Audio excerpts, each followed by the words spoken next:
நடிகர் அல்லு அர்ஜுனுக்கு வழங்கப்பட்ட இடைக்கால பிணையை எதிர்த்து தெலுங்கானா காவல்துறை உச்சநீதிமன்றத்தை நாட முடிவெடுத்துள்ளது. கடந்த 4ஆம் தேதி ஹைதராபாத்தில் உள்ள சந்தியா திரையரங்குக்கு புஷ்பா படம் பார்க்க அல்லு அர்ஜுன் சென்றபோது கூட்ட நெரிசலில் சிக்கி பெண் உயிரிழந்தார். இந்த வழக்கில் கடந்த வெள்ளிக்கிழமை கைது செய்யப்பட்ட அல்லு அர்ஜுனுக்கு 14 நாட்கள் சிறை தண்டனையை நாம்பள்ளி நீதிமன்றம் விதித்தது.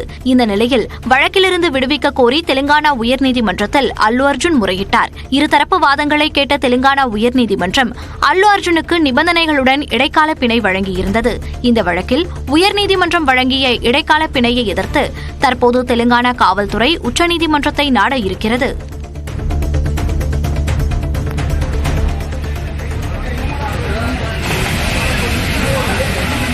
சென்னை பழைய பெருங்களத்தூர் பகுதியில் வீட்டின் முன்பு நிறுத்தப்பட்டிருந்த கார் திடீரென தீப்பற்றி எரிந்ததால் பரபரப்பு நிலவியது.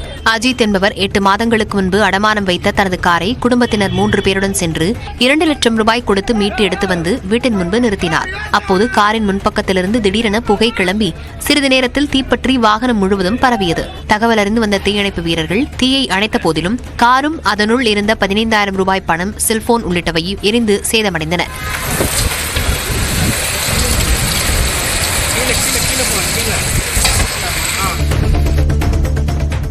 திருப்பத்தூர் அருகே தனியாக இருந்த மூதாட்டியை தாக்கி அவர் அணிந்திருந்த 3 சவரன் தங்க நகைகள் கொள்ளையடிக்கப்பட்டுள்ளன.